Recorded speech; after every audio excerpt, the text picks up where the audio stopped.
Sucede cuando escuchamos a alguien hablar, decir cosas desde una posición de autoridad, una persona como un profesor, vamos a decir, vamos a hablar, un político o quien sea, que lo dice desde una postura de autoridad y después hace algo totalmente diferente a lo que dice. Deja de ser coherente. El coach ontológico va hacia la coherencia del ser.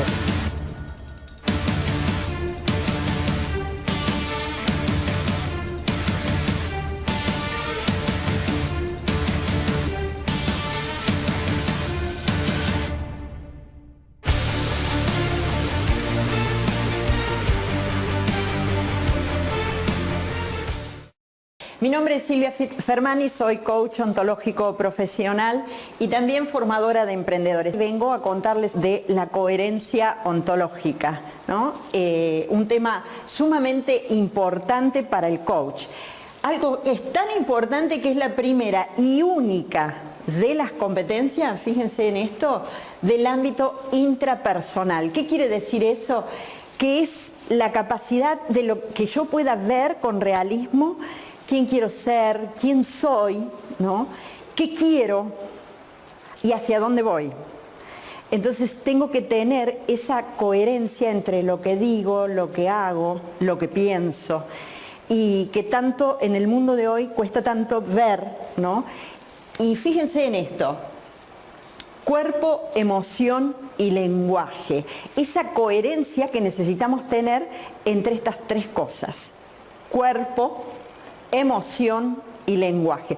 ¿Qué sucede cuando escuchamos a alguien hablar, decir cosas desde una posición de autoridad, como decía hace un momento Leo, una persona como un profesor, vamos a decir, vamos a hablar, un político o quien sea, que lo dice desde una postura de autoridad y después hace algo totalmente diferente a lo que dice? Deja de ser coherente. El coach ontológico va hacia la coherencia del ser, para que tengamos un equilibrio entre cuerpo, emoción y lenguaje.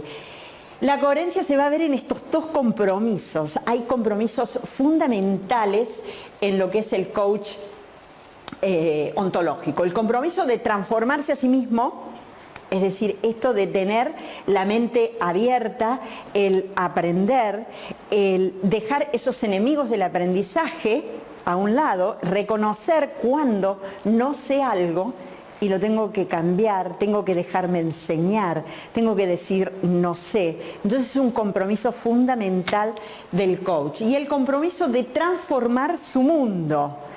¿Qué significa? Que si yo, coach ontológico, estudié para transformar mi mundo y no lo estoy haciendo, entonces no es coherente con lo que digo, ni con lo que estudié.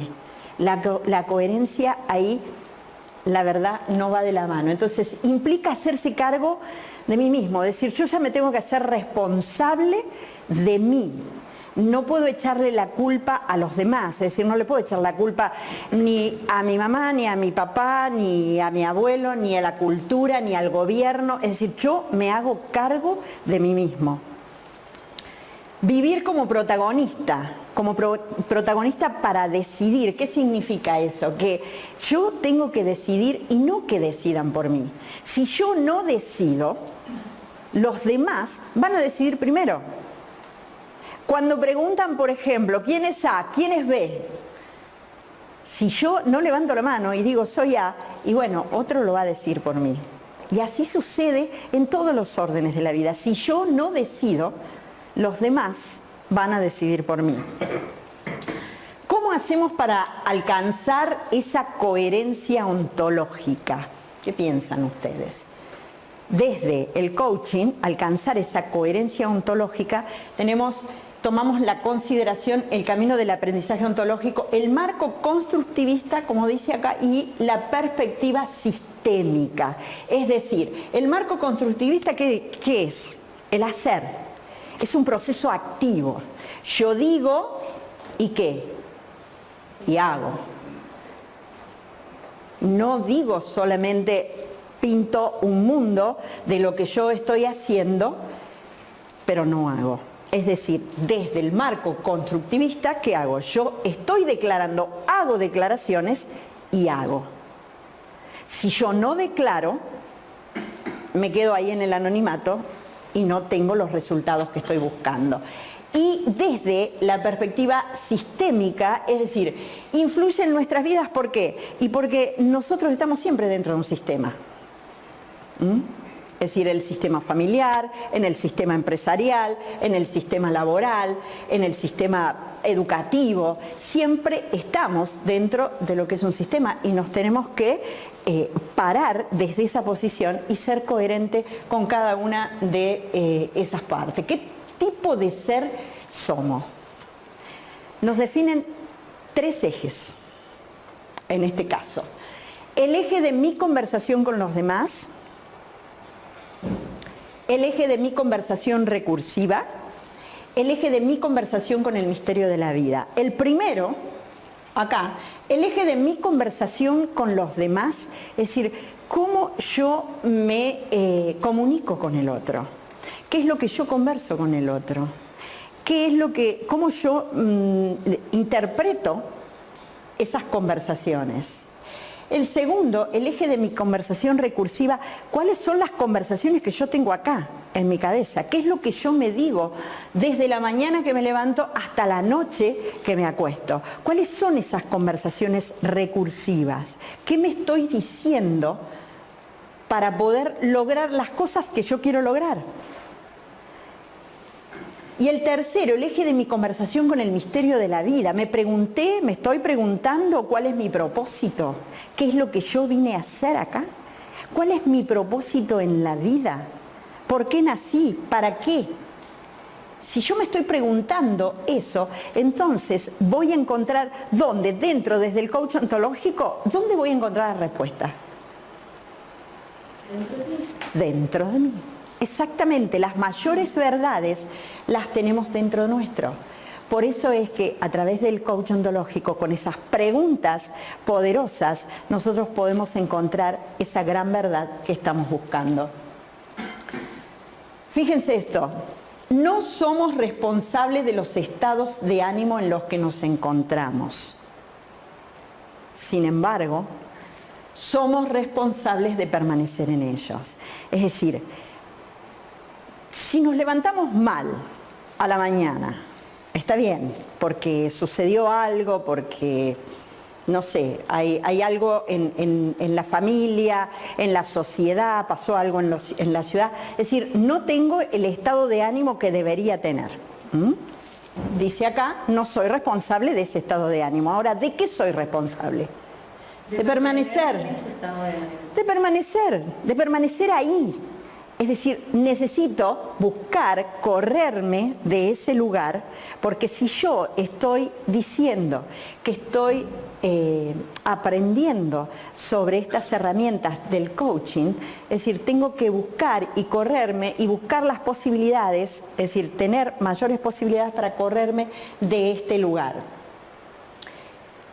¿Cómo el dominio corporal, la emoción y los estados de ánimo afectan nuestras relaciones? ¿De qué manera?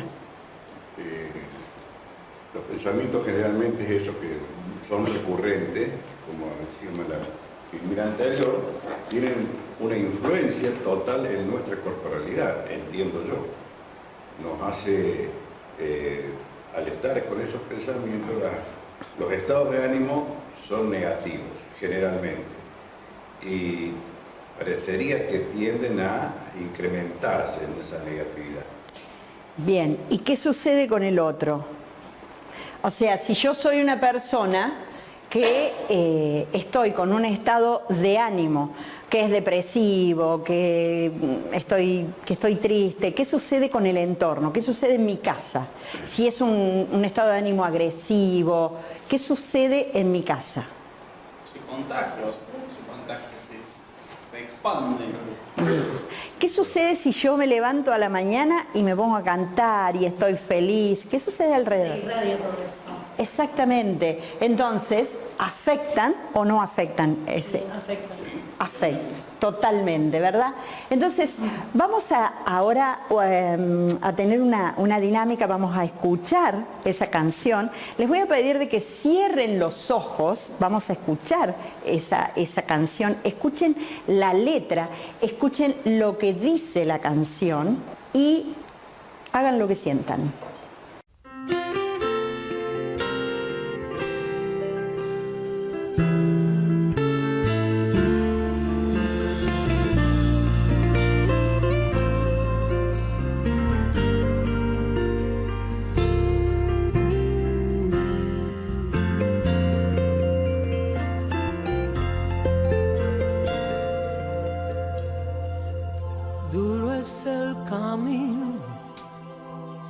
Y sé que no es fácil, no sé si habrá tiempo para descansar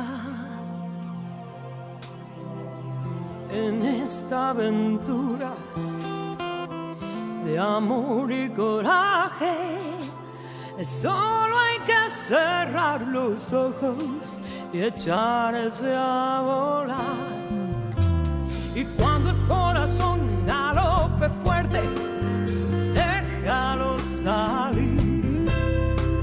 No existirá razón que venza la pasión, las ganas de reír. Puedes creer, puedes soñar. Abre tus alas, aquí está.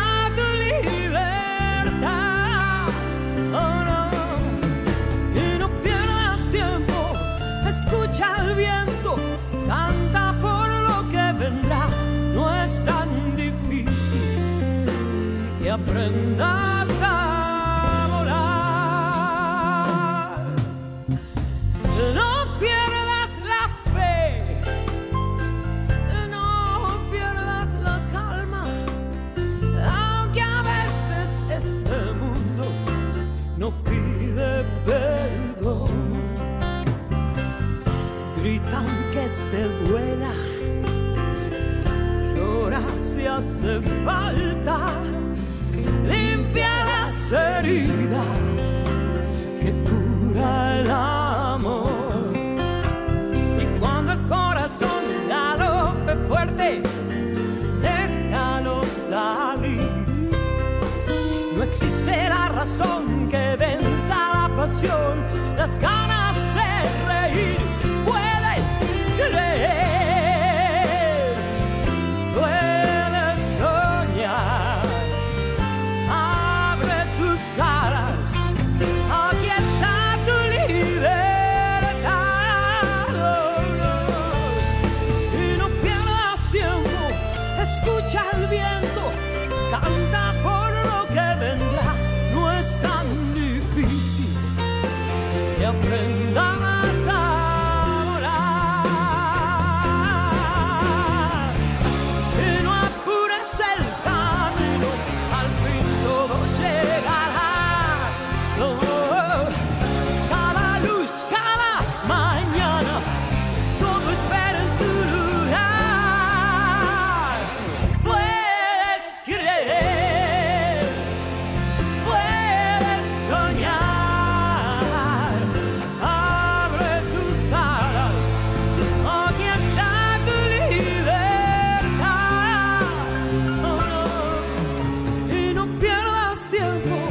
escucha el viento, canta por lo que vendrá.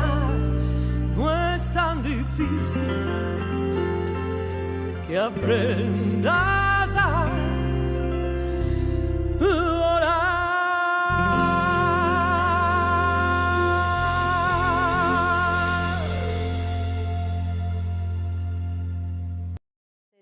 ¿Cuáles fueron las palabras que escucharon más en esta canción? ¿Qué fue lo que sucedió con ustedes y qué los movilizó? Suelta tu corazón.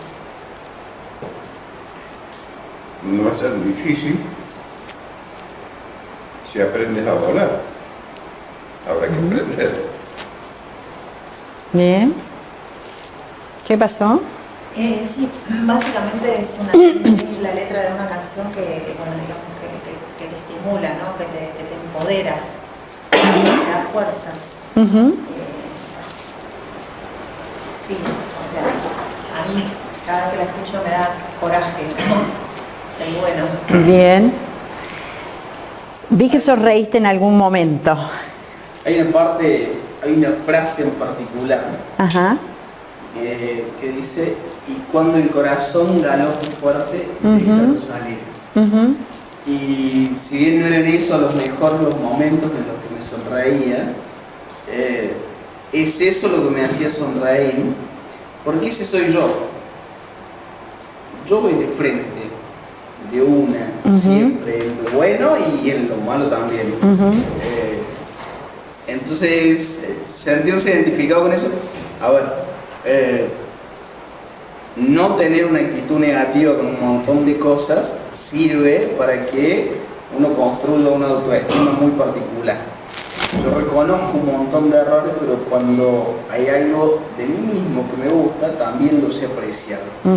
Y eso en particular es algo de lo que yo, no hablo a vos porque no sé si está bueno, pero es algo de lo que yo en lo profundo me enorgullezco. Es decir, pasa algo y hay algo que queda para decir, yo voy y lo digo, no me lo quedo nunca. Bien. Bien. Lucas, ¿querés compartir algo? ¿Qué sentiste? ¿Qué particularmente sentiste cuando escuchaste la canción?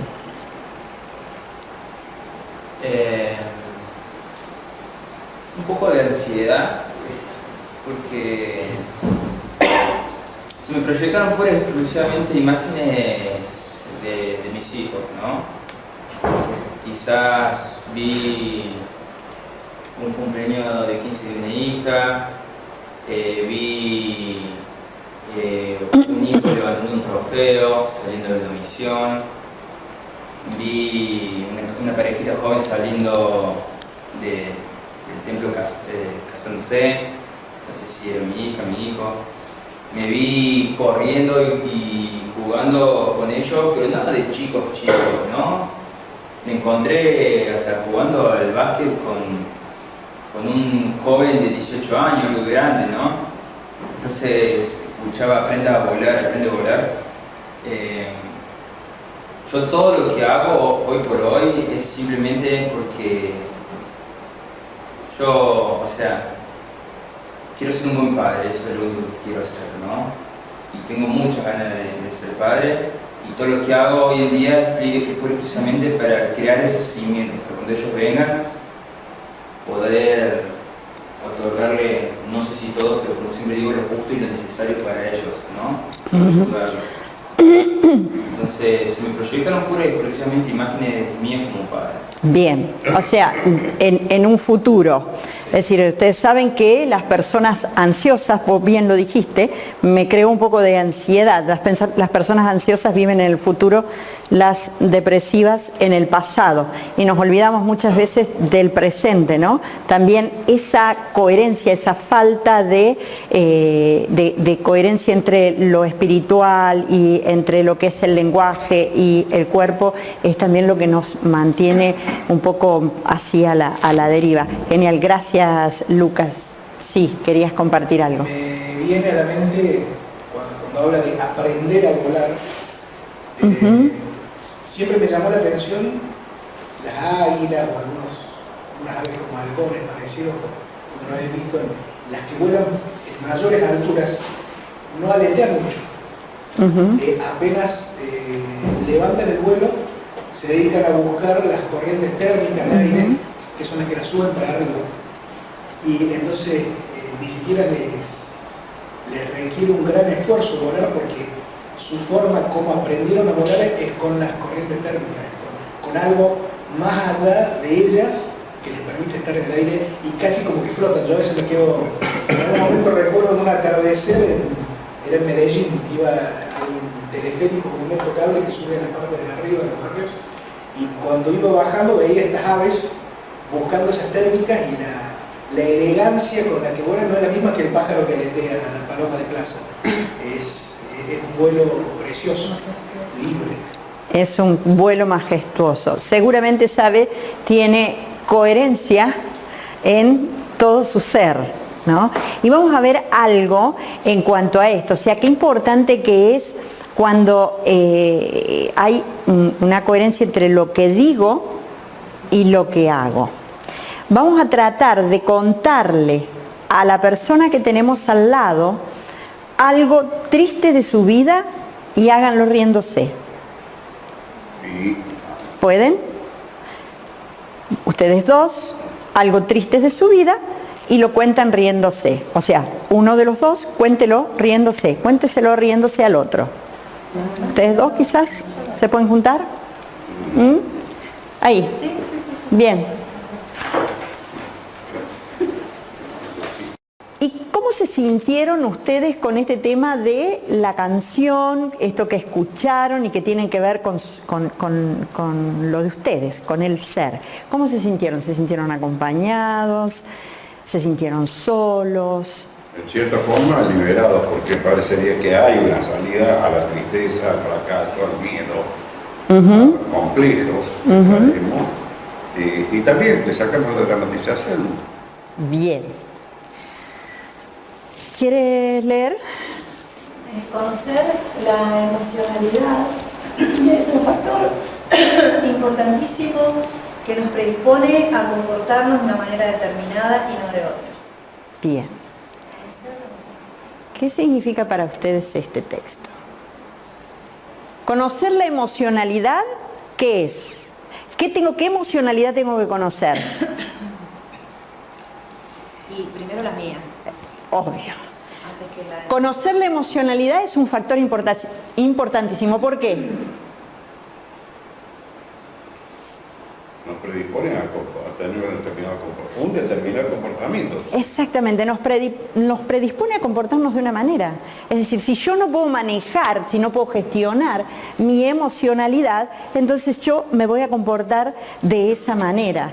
Entre el estímulo y la respuesta, ahora sabemos que hay 90 segundos, ¿verdad? Porque lo escuchamos en la clase anterior. Entre el estímulo que tenemos acá y la respuesta, hay una cajita que dura 90 segundos. En esos 90 segundos yo decido cómo respondo. Y esa cajita, esos 90 segundos, tienen que ver con mi historicidad, con las cosas que yo sé, con todo lo que aprendí. Entonces, mientras más distinciones aprenda yo aquí con el coaching, esa cajita va a ser cada vez más amplia, porque me va a dar mayores posibilidades para decidir. Nadie elige o decide por mí. Yo, ese es un don gratuito que nosotros tenemos, que es el libre albedrío, que es el poder de elegir. Yo decido quién soy, yo decido qué hago, yo decido qué dejo de hacer, yo decido si me enojo o si me dejo de enojar, o sea, si me desenojo, si me frustro o no me frustro. Siempre soy yo quien decido. Y esa decisión está en esta cajita de 90 segundos. Estímulo, respuesta. Ulf no lo tiene bien claro con estos 90 segundos. ¿Cómo? Ulf no la tiene bien clara. Entonces se lo vamos a tener que explicar de otra manera. Entonces, todo, absolutamente todo, afectan nuestras emociones. Porque si nuestro estado de ánimo está con desgano, ¿qué va a pasar en el trabajo? ¿Qué va a pasar en la familia? ¿Qué va a pasar en nuestro negocio, en nuestro emprendimiento? Es decir, exacto, mi estado de ánimo es muy importante en todas las relaciones, en absolutamente todas las relaciones, en donde yo vaya. Con el que se portó mal conmigo, con el que no me hizo las cosas, con el que me trajo el coffee break acá que no estaba como yo se lo pedí o como nosotros queríamos. Es decir, acá todo afecta a nuestras emociones. ¿Pero qué podemos hacer? ¿Podemos leer? Bien. Podemos identificar el acontecimiento que genera la emoción y abrir un espacio de diseño para intervenir en ese acontecimiento que genera la emoción. Genial. Entonces, ¿qué hacemos primero? Identificarlo. Identifico la emoción. Si yo no sé qué emoción me produce, si yo no sé si me estoy enojando, si es frustración, si es miedo, qué es lo que a mí me está generando esa situación, ¿cómo puedo gestionarla? Entonces quiere decir que la coherencia, digamos, entre cuerpo y lenguaje radica en saber identificar la emoción. Digamos que exactamente, a ver, es qué conversación tengo yo aquí, a través de lo que es el lenguaje, qué digo con el cuerpo. Si yo tengo, les ha pasado, si ustedes están en una conversación con el otro, la otra persona está cerrada, ¿cómo se pone la persona que está cerrada? ¿Saben cómo se pone? Cruza brazos, cruza piernas. Es decir, cuando nosotros vemos a los demás en su corporalidad, podemos saber si el otro me está escuchando, me está prestando atención. La corporalidad es fundamental y eso también te va generando emociones en el otro. Entonces, el lenguaje, el cuerpo y la emoción, tiene que haber una coherencia con las tres. ¿Qué es lo que digo? Que me genera una emoción y esa emoción me lleva a actuar. ¿Qué emoción le genera? Fíjense en esas caras. Fíjense en las caritas. Cuando miramos las caras de nuestros hijos, de nuestros sobrinos, de quien sea, si no tenemos niños, o amigos, ¿les sucede que saben qué es lo que les está pasando? Sí. Sí, porque los niños no ocultan, no tienen esa capacidad de elaborar o de elucubrar alguna respuesta. La demuestran como viene. Así es. La demuestran en su gesto, en su cara, en su cuerpo. Así es. El niño directamente tiene coherencia en su lenguaje, en su corporalidad y en su emoción. Ellos demuestran absolutamente todo. Hay una coherencia en el niño que es espontánea. No se pone caretas. O sea, no hay caretas en los niños. No necesitan. Quiero que me compres esto. No, no te lo voy a comprar. ¿Por qué no? ¿Por qué no me lo vas a comprar? Quiero que me lo compres, quiero que me lo compres. Se tira al piso, patea, grita, se enoja, te dice todo y tiene una coherencia. Aquí hay un ejemplo claro. En el berrinche de un niño tenemos un ejemplo claro de las tres cosas funcionando. Y fíjense ustedes que en el niño... Y más cuando está criado en un ambiente de libertad. Mi hijo tiene 13 años y en la mesa, con él presente, desde los 6, que es cuando yo lo conocí, se habla de absolutamente todo. Y con la misma libertad que como si mi mujer y yo estuviéramos solos. Misma libertad y mismos términos. O sea, el niño aprende no solamente términos nuevos, que después van a generar su curiosidad y demás, sino que aprende a expresar su opinión libremente, porque en ningún momento nadie le dice cállate que estoy hablando yo. Sí, es verdad. ¿Y ustedes han visto algún niño que ha sido, por ejemplo, operado, ha sido intervenido quirúrgicamente con operaciones de cualquier tipo, prácticamente les diría, ¿no? Bueno, y hagan la comparación entre lo que es un niño y un grande y una persona adulta, y lo digo porque tengo dos hijas, las dos fueron operadas a los 5 o 6 años, y las operaron hoy, y mañana el otro día estaban saltando en la cama. De chiquita. ¿Qué sucede con un adulto?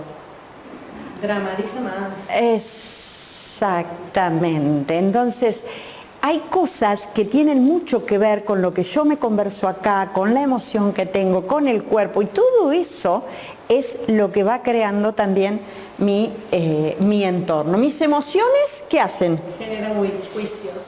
Bien. ¿Y mis juicios? Generan emociones. Así es.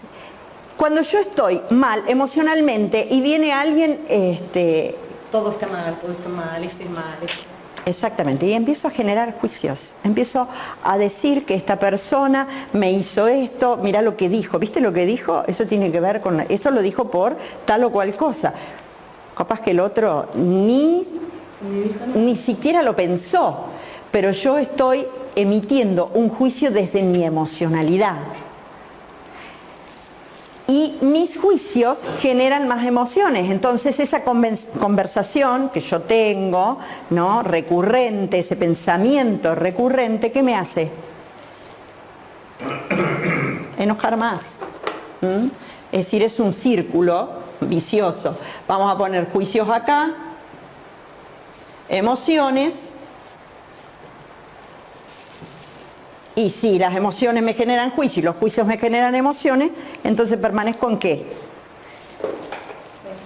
En un círculo vicioso.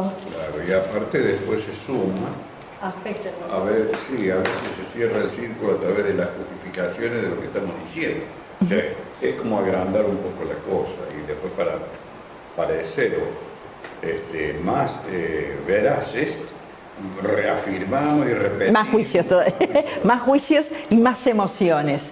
Bien, nuestros estados de ánimo son como lentes. Es decir, ¿cómo vemos la vida nosotros? ¿Cómo la vemos? ¿Cómo ve Corina la vida? En este ejercicio que hicimos del barco, ¿cómo vimos? ¿Cómo nos vimos ahí? ¿Todos nos vimos iguales? ¿Vimos las mismas personas? ¿Cómo lo vimos entonces? Como nuestra capacidad de sentir y de nuestras propias emociones. Nosotros no vemos al mundo como el mundo es, lo vemos como somos nosotros. Como nosotros somos, así es como vemos al otro. Yo no me puedo ver yo si no me miro al espejo, es decir, no tengo la posibilidad de sacarme los ojos y mirarme. Entonces el que está al frente es mi espejo.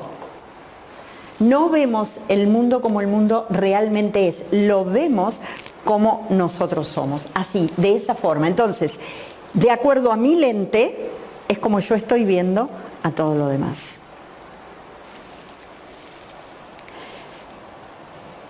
¿Quién quiere leer? Con lo que decimos, influenciamos en los estados de ánimo de los demás.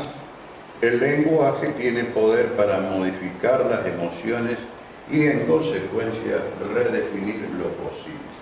Bien. El lenguaje tiene poder. ¿Tiene poder para con quién?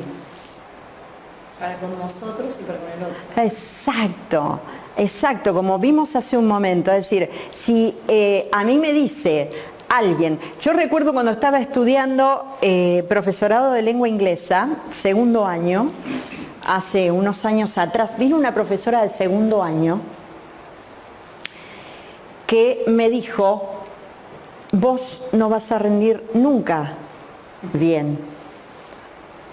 Y yo le creí. Yo le creí. Consecuencia, dejé de estudiar.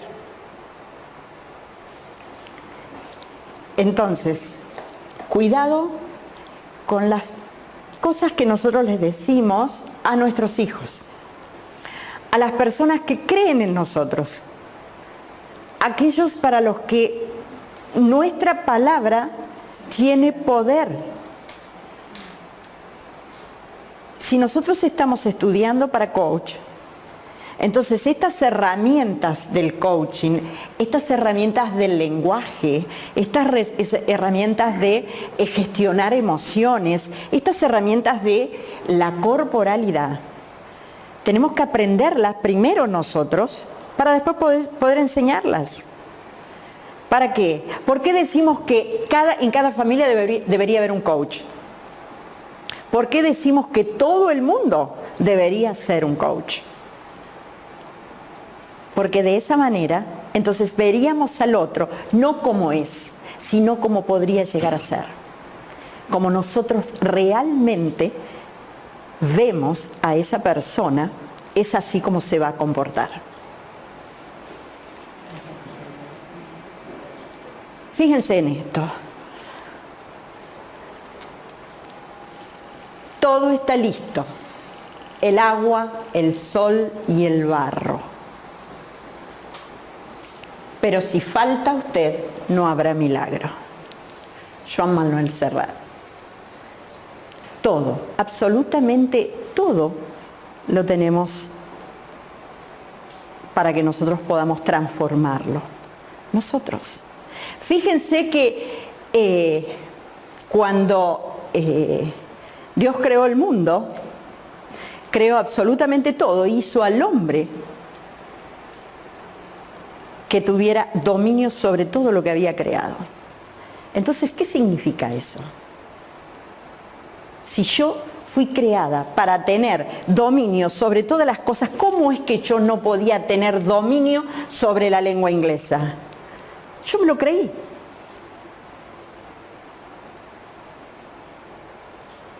Y después, cuando quise, tener otra conversación yo, bueno, ya me interesaron otras cosas. También es verdad que cuando el sueño no es tan grande, los miedos te ganan en ello. Si nosotros queremos ser coaches ontológicos profesionales, en la disciplina que elijamos, tiene que haber una coherencia entre lo que yo digo con lo que yo hago. Siempre. Porque si no, no le estoy dando credibilidad al otro. Es decir, si yo como coach me enojo, si yo como coach estoy diciendo cosas que no tengo que decir, es decir, no estoy gestionando mis emociones y mi lenguaje está diciendo no voy a poder, o esto no me sale, o soy una tonto, soy un inútil, entonces, ¿qué estoy haciendo yo con lo que estoy aprendiendo? Y eso no está generando en los demás confianza. Básicamente es confianza en mí para que después yo pueda darle o brindarle al otro esa confianza que necesita. Cuando uno vive como piensa, acaba pensando como vive. Muchas gracias, sigamos construyendo y transformando.